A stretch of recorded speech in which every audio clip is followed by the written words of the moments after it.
these gentlemen before me have done a great job of talking about pigs, particularly through the growing cycle. I'm just going to take a short journey. I'm just going to talk about this neonatal period, this simple transition from liquid to dry diet, this simple transition from mother's milk to eating on their own. But as we all know, obviously that's a short but rather tumultuous trip for most pigs. So we're going to talk a little bit first around the management side and how we may be able to help keep pigs a little healthier. But we'll talk a little bit as we go about health issues.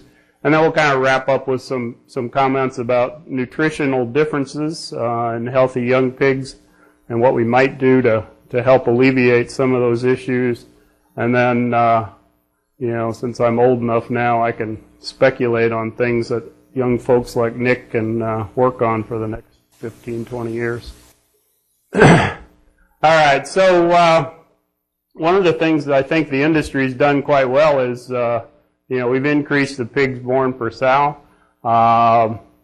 And of course that has a positive impact on the productivity and the profitability of enterprises, but it also produces pigs of lower birth weight, more small pigs, more low viability pigs, more pigs to share colostrum and milk, more pigs weaned at a young age, and generally lowering weaning weights, so more small pigs to deal with. And then we throw in a few health challenges, and obviously for those of you in production, raising pigs can be a real challenge. I think the biggest thing we can do before the pig is weaned is get them eating. Now, if all of you can do this for each pig, then I think we'll have this thing licked in no time.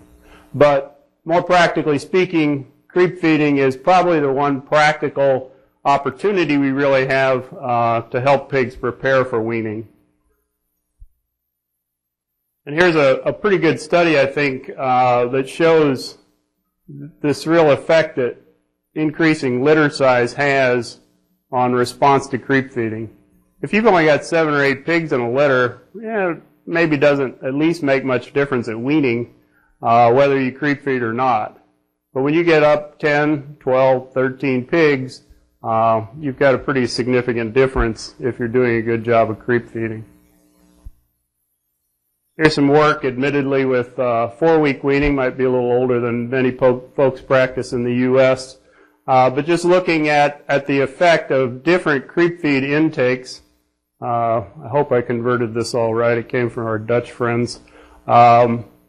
Basically, at 2/3 of a pound up to 1.5 pounds of feed before weaning, you can see about a pound of, or almost 2 pounds of increase in body weight at weaning. Again, with 4 weeks, you wouldn't see that big a difference at 3 weeks, but you would see directionally a faster gain during the first 12 days after weaning, and that effect continuing, especially for these pigs that were really putting away the groceries before weaning, feeding further away from the pack, it appears.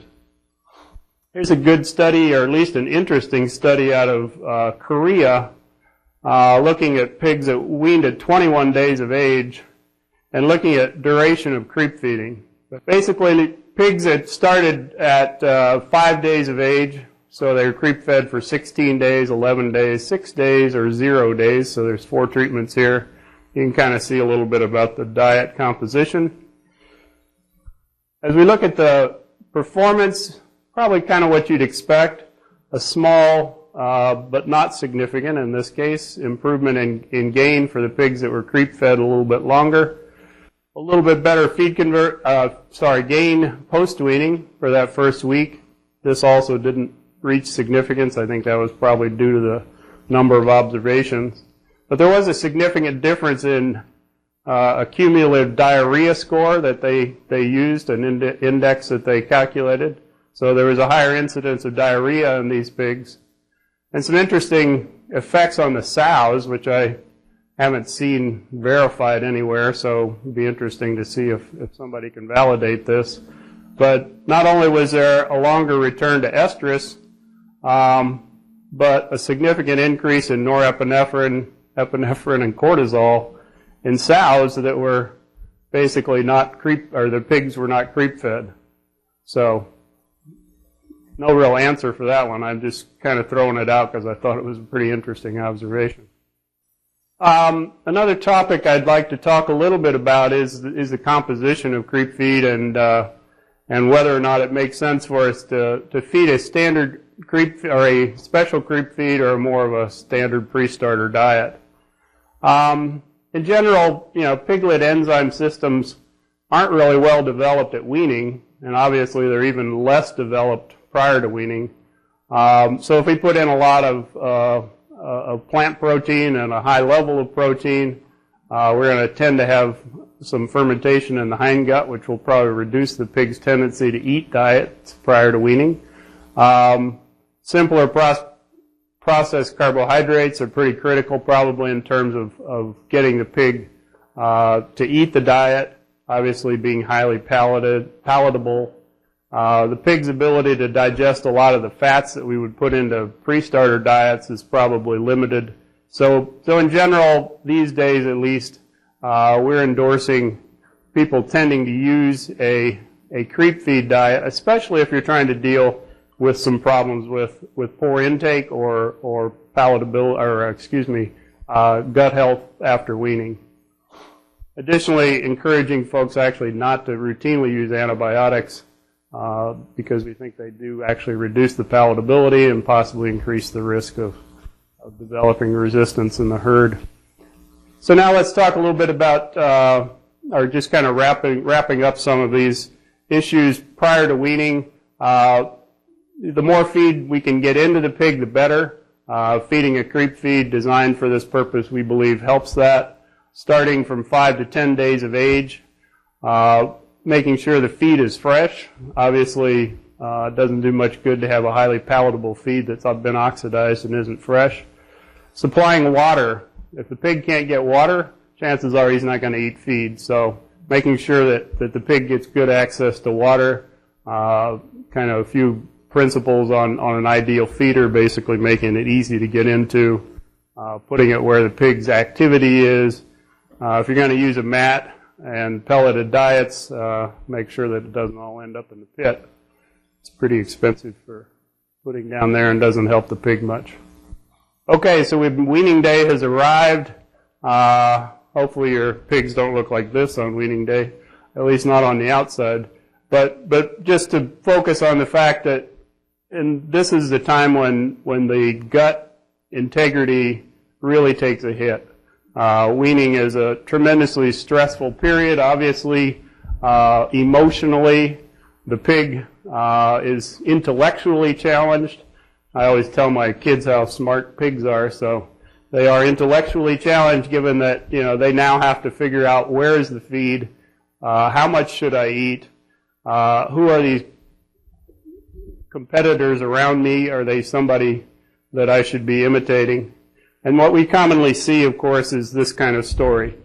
A significant reduction, this is just data from a number of different trials, quite often about a 40% reduction in villi height. This is just indicative of damage to the gut, which will, of course, reduce the digestive surface, will reduce the enzymes associated with the mucosa, and will generally result in poor performance. This may not be totally avoidable, of course, but the goal is to limit the period of time that this is in place. So let's talk about how we try to deal with that. It's pretty simple stuff. Again, we're back to this feed intake. Pigs that eat more rapidly, or basically lose less of their villi height. Some good work out of Australia that basically shows essentially a linear increase. As you increase feed intake, you increase villus height. Okay, basically, the point of this is just that pigs will be eating at this kind of level. You can recognize that it may take as much as 2 weeks before the the pig is getting the same energy intake as they were from the sow. That's really the point here, is the faster we can increase intake, the better. Pigs that consume creep feed is one of the messages here in terms of just a relatively simple study about the importance of creep feeding on this latency of pigs. Basically what you see is these are hours across the bottom. 90% of the pigs are going to eat within about 10 hours if they were eating well before they were weaned. Pigs that weren't eating well basically took about 30 hours to have 90% of the pigs eating. And pigs that hadn't even been exposed to creep feed basically took over 40 hours for 90% of the pigs. So obviously a pig that doesn't eat for 40 hours is in a pretty serious situation in the post-weaning period. So if he wasn't unhealthy to start with, he is at this point, chances are. One of the other practices we've encouraged people to think about is actually feeding creep feed for a period of time after weaning. And this is a couple studies done by our colleagues in Spain and the Netherlands, so let's try to set this up quickly. A 24-day study, a 21-day study, some different time periods of feeding creep feed versus a pre-starter. Basically what we concluded from the Spanish study was basically the pigs benefited, and this is basically the periods of time that they were given creep feed rather than starter feed, and this is their weight. There we go, 25 days. I knew it was on here somewhere. Okay, this is their weight at 25 days after weaning, and so not too much difference between those, but pigs fed for 4 days had a little bit smaller gains. Interestingly, a little different conclusion from the 3-week weaned pigs in the Netherlands, but still kind of concluding that somewhere between 4 to 7 days. Can't really totally explain the difference between those, just two different studies, I suppose, but a general indication that there is some advantage to feeding creep feed for a few days after weaning. So now we'll just touch on a few other factors that maybe will help stimulate feed intake post-weaning. One of them is light. I was impressed with the difference here in terms of feed intake and daily gain of pigs simply by leaving the lights on for 23 hours versus 8. Pigs in the dark aren't going to imitate other pigs.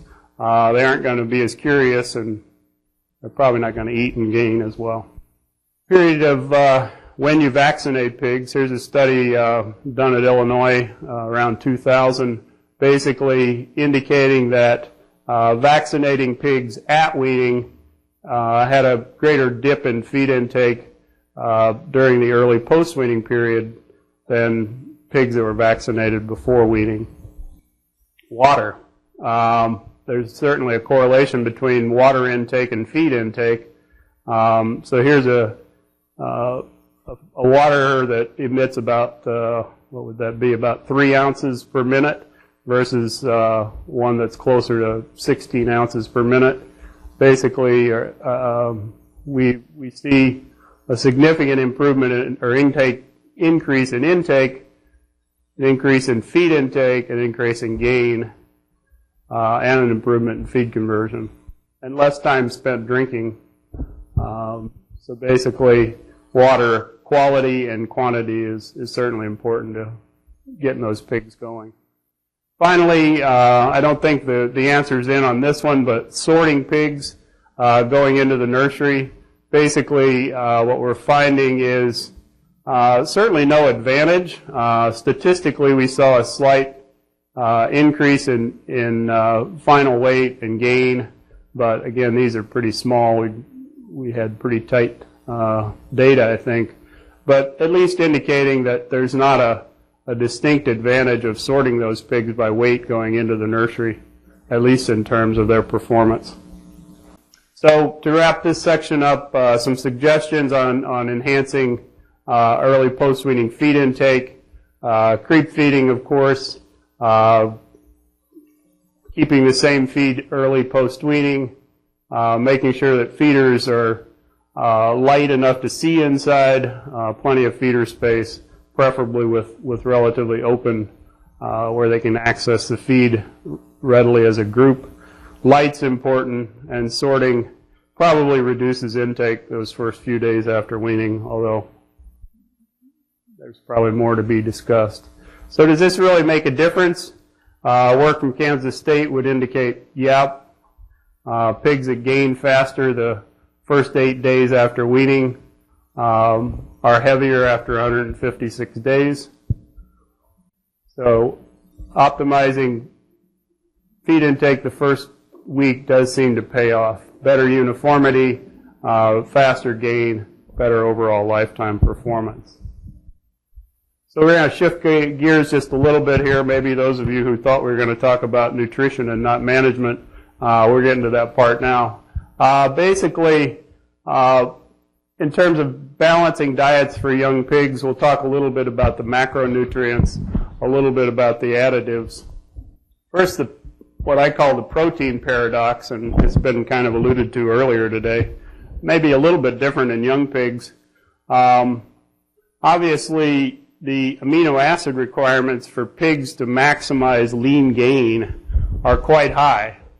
The problem is that if you've got a damaged digestive tract and you've got a protein that isn't well digested, basically you're going to have fermentation, diarrhea. So if we lower the protein in the diet, especially on pigs that are challenged and have some damage to the digestive tract, then probably we're going to have less issues with diarrhea. The other thing to keep in mind is that while we talk a lot about ideal protein, and it was alluded to earlier, talking about feeding the healthy pig, certainly the ideal protein profile for a healthy pig is probably not the same as an unhealthy or challenged pig. Now, some of these are non-essential amino acids, but certainly there's been enough data with glutamine and to show that at some point we're getting responses to glutamine, even though it's a non-essential amino acid. Likewise, alanine and glycine may have an effect on secretory functions. Threonine, important to mucus proteins that have to be regenerated as the guts repair. Tryptophan may have a positive impact on villus and crypt ratio. So I think the ideal protein concept for pigs under stress post-weaning may need to be investigated to figure out what that really is like in these early weaned pigs. Carbohydrates, obviously lactose is expensive, lactose is important. It's not only important as an energy source for young and challenged pigs, but it also acts as a prebiotic. Some data would indicate that about 30% of the lactose is undigested at the end of the small intestine, which doesn't mean it's wasted. It basically is producing lactic acid. It's favoring lactic acid bacteria, a more healthy balance in the gut. Some other additives, some other carbohydrates, glucose and others, may be partially able to substitute. Fermentable fiber, prebiotics, acidifiers all may have some opportunity to reduce the lactose level, but the optimal relationship of these is probably not fully defined and will depend on the health of the pig.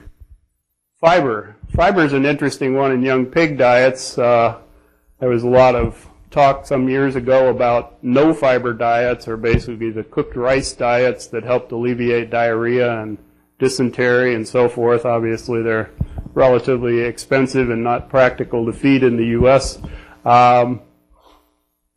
Fermentable soluble fibers have been shown to enhance gut health, favoring a larger and more diverse bacterial population, high levels of lactic acid bacteria, and may limit some of the effects, or may allow us to limit the level of lactose in diets, but likewise lactose may limit the ability of fermentable fibers to improve gut health. Insoluble fiber, of course, has been used for decades in terms of basically bran type fiber that absorbs water, reducing some signs of diarrhea, but also binding some of the quote-unquote bad bacteria to reduce some of the damage to the gut.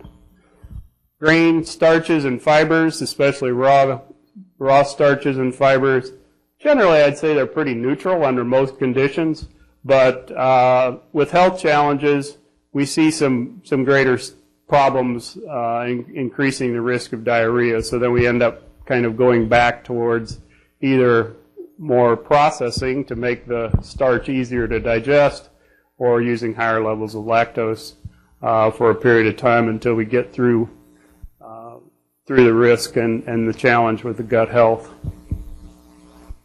Fats. Obviously, fats are a concentrated energy source.